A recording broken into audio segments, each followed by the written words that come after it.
much for hanging around. And if you just joined us, this is still Enterprise Morning, reaching you from Enterprise Television. Let's get talking on our main conversation for today.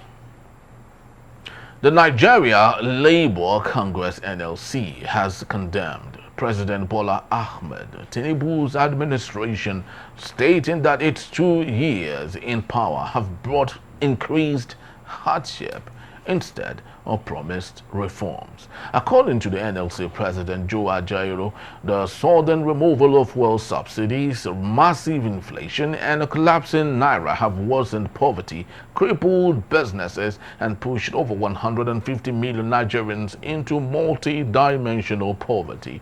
He also highlighted rising insecurity with widespread kidnappings and violence, arguing that these policies have only deepened the suffering of ordinary citizens while benefiting elites and foreign interests. The NLC further criticized the government for suppressing labor rights, criminalizing protests, and failing to engage in genuine dialogue with unions. Workers face intimidation, unpaid wages, awards, and deteriorating living conditions, while officials continue to enjoy luxuries. Ajaero warned that without a policy shift that prioritizes the need of Nigerians over IMF-style austerity, the current approach will remain a betrayal of public trust, democratic values. Globally, it's very important to state here that the 2025 ITUC Global Rights Index supports these concerns, revealing a dramatic decline in workers' rights, with Nigeria ranked among the 10 worst countries for workers. Only 7 nations now meet the highest standards for labor rights, down from 18 a decade ago. The ITUC blamed decades of deregulation and corporate influence for this global backslide, calling for strong unions, democratic accountability, and economic systems that serve people, not just profits, to reverse the trend. We'll still have Emeka Madunago. Thank you so very much for being here. Thank you very much. I love you. All right, so let's talk about Joe Ajaero. Of course, it's been on the news for a very long time. If it's not, kicking against the widespread intimidation of workers in Nigeria, it is talking about minimum wage, which of course is not good enough. He equally had complained that he was deceived by President Bola Tinubu during the negotiation of the 70,000 Naira. Right after that negotiation was done and dusted, a petrol pump price increased from 400 Naira to about 800 to 1,000 per litre. Emeka, do you think Joe Ajaero, as it stands today, has not been watered, diluted, such that he is no longer relevant, and what he says doesn't in any way motivate Nigerian leaders to do what the NLC wishes? Well, I think that would be taking it to the extreme. I know, yes, that people, Nigerians, have not been too happy with the low impact of the NLC and the TUC compared to previous years. But the sad thing more like it is that our political leaders have weaponized poverty. They've made the people so poor. You know, Tinubu said it in one video, that if elected, he would slow down the economy, he would reduce purchasing power, and he would increase taxes. How do you do that? But that was a deliberate combo inspired by the World Bank and the IMF. And he didn't see that as dangerous. Well, he actually is doing their bidding. His economic policies are inspired by the World Bank IMF, as they did right from the time of Babangida. General Ibrahim Babangida is the head of state of Nigeria, who said there was no alternative to a structural adjustment program. Is it because we have leaders who cannot think? Leaders who cannot think beyond their stomachs, beyond their benefits, personal benefits, beyond their personal comfort. You came in, you removed subsidy. When Jonathan did the same thing, when Jonathan increased petrol prices, we had Shopee. Within a short while, you had Shopee buses everywhere. You had choppy jobs, the subsidy reinvestment and the economic empowerment program. We had choppy everywhere. Go back. Abacha, when he increased fuel, what did he do? You had the Petroleum Trust Fund under General Muhammadu Buhari. And PTF supplied drugs to hospitals. Yes. PTF brought out buses. The buses. PTF did so many things. PTF, projects, tarred roads. Yeah. PTF became an alternative government, reaching out to, and Nigerians could see it. Yes. The other day we asked Tinubu's Minister of Finance, where are the subsidy savings? He said they have saved $20 billion. Where are the subsidy savings? And you are still borrowing. You are still borrowing from every corner. Pension fund in Nigeria, you put your hand there. You went to look at unclaimed dividends, you put your hand there. You went to look at money in accounts, left in accounts. You are eyeing that one, you want to take it. Anywhere there is money, they are just clawing about like crabs, looking for money just to corner. But where is the subsidy savings? Because we thought that if you remove subsidy, okay, finally we'll remove subsidy. That okay, we will see. But for what we are hearing, no subsidy was removed. All they just did was just what IMF has been calling price setting mechanisms. If you check the successive reports, country reports of the IMF on Nigeria, they've been talking about price setting mechanisms. And which is what exactly? What it means is just adjust the price in such a way that you can find a way to let the people know that you've reduced the burden, whereas not reduced any burden on government. Government is still spending money, but sort of trigger, a price increase. So that's why you saw that when he made that announcement, the price went up from 190 naira to 600 naira.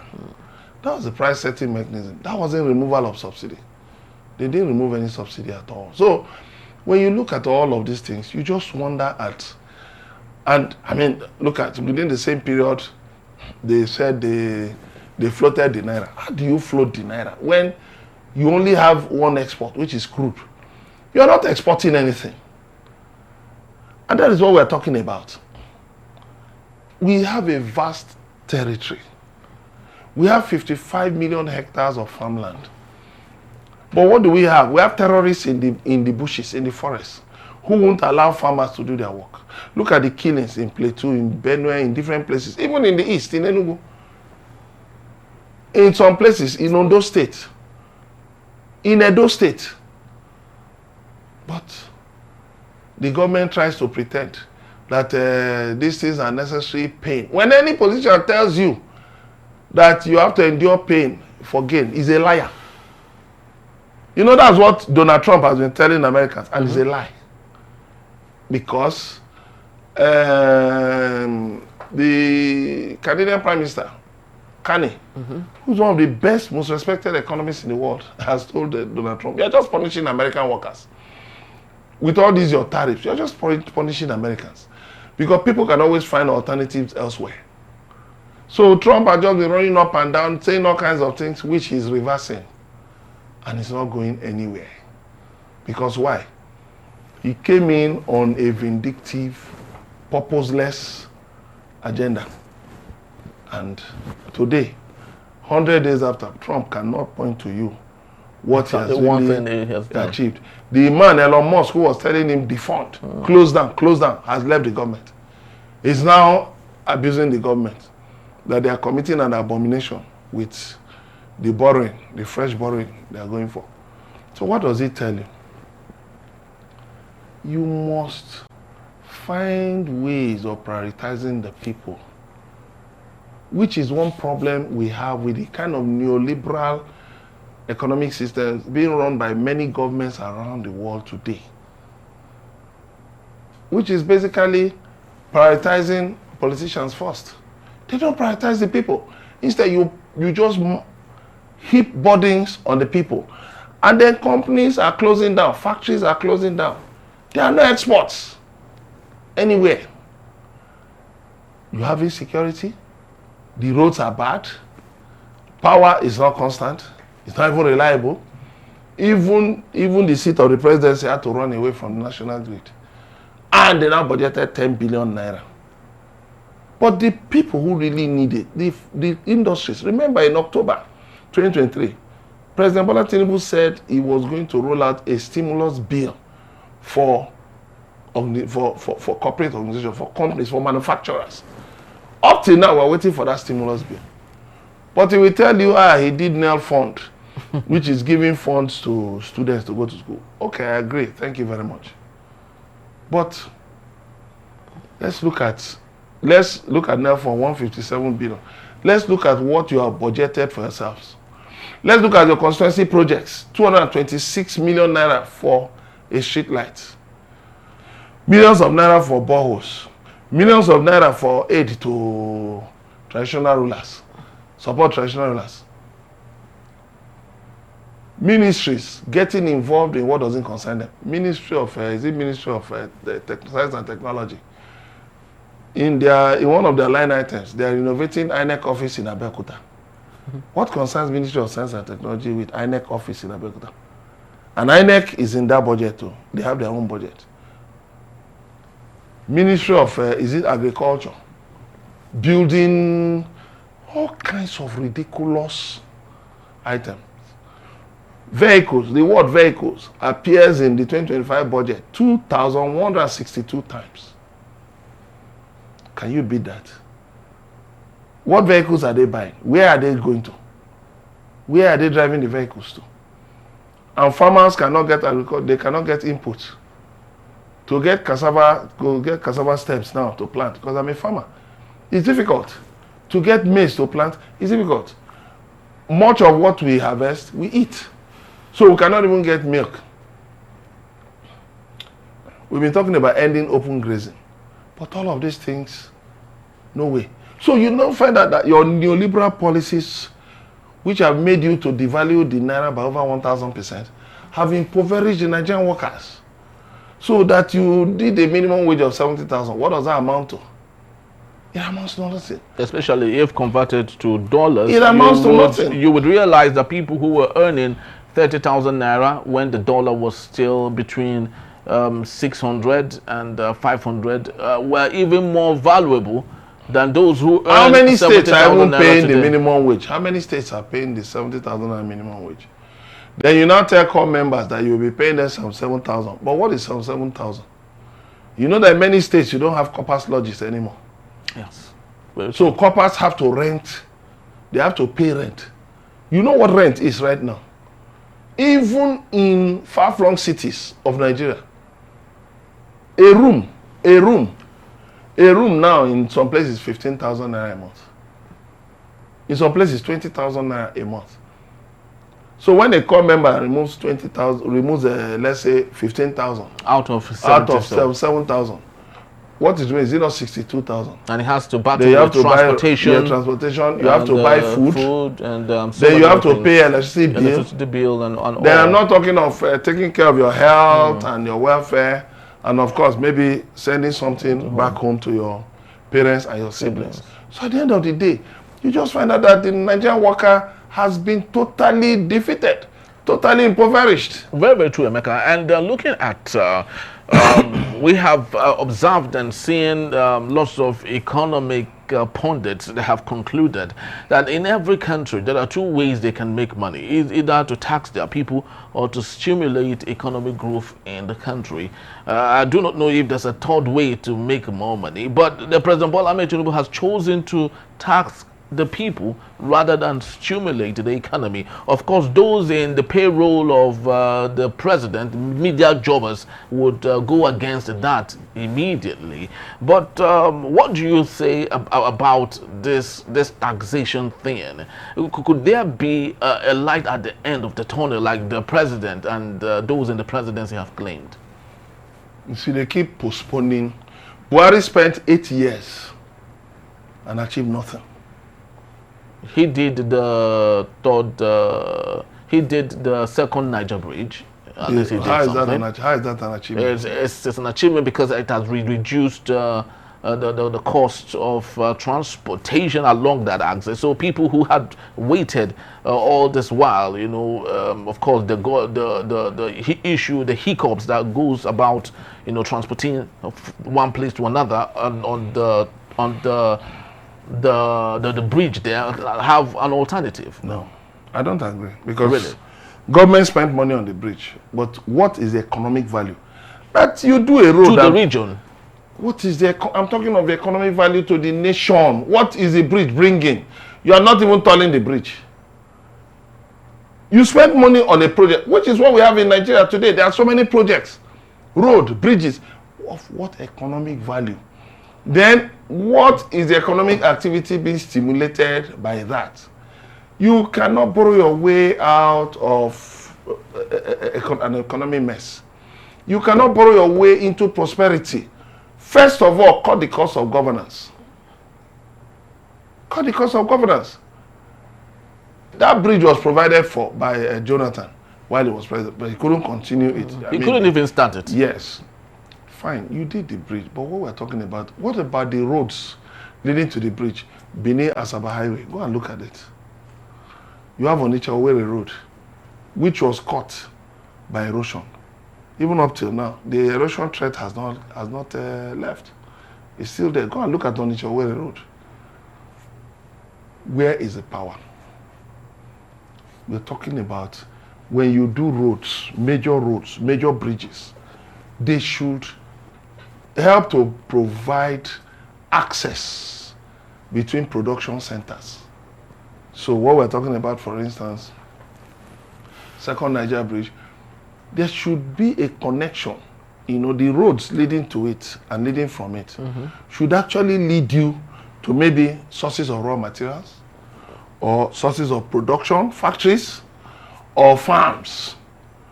Things like that. But don't you think that is the prerogative of individuals and subnationals to do that? The federal government has done the big job. It is the responsibility of subnationals to continue, because all this while we have blamed so much on the president and the presidency, the center, for not doing a lot, but not knowing that 80% of what should be done that trickles down to the most vulnerable Nigerian is at the subnational level. Nobody forced it on the federal government To do. The federal government is taking over schools from state government and turning them to federal institutions without appropriation, without public hearing, without needs assessment. Meanwhile, the existing institutions, federal institutions, are not being properly funded.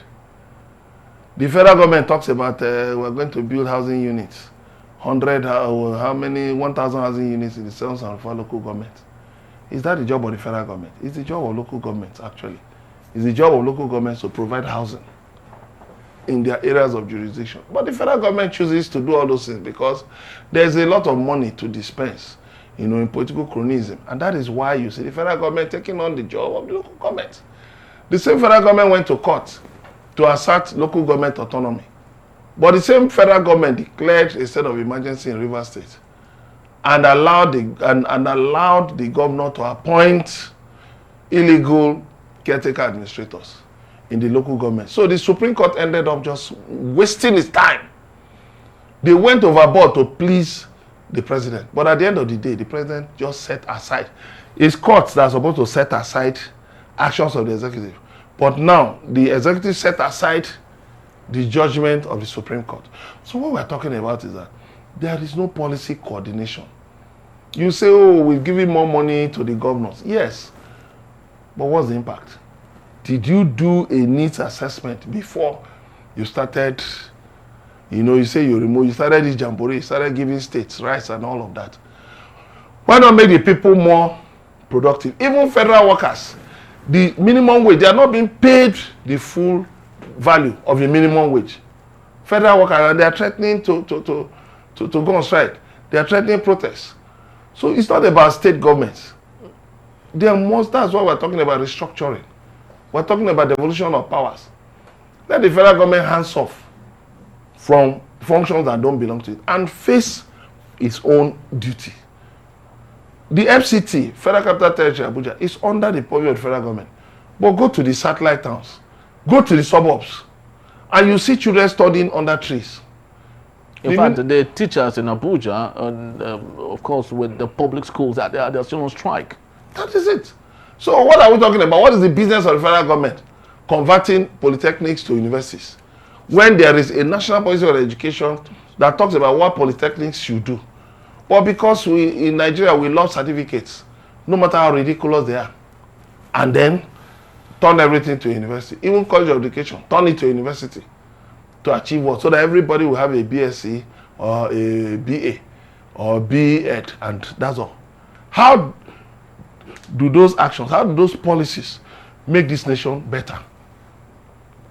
It's only the political class and their cronies that are really enjoying this situation. They are the only ones. One governor was showcasing the completion of a government house project after 34 years as one of his achievements. And then you just wonder how these people, how they reason, what they prioritize. The same governor has been demolishing people's houses for road projects, but the same governor completed government house where he will live in luxury like a king. So let me tell you, these people are not really serious. They don't even know why they're in government. They don't know why they're in power. They don't know why they're in office. And that is why they go this way, the next one, they are going this way. You see policy reversals. There is no policy continuity. So at this point, what do you think the NLC, what do you think they should do? Because it's always been traditional that the NLC leads and other people follow. They lead and Nigerians follow. So what do you think the NLC heads should do at this point? No, the NLC should keep up the tempo.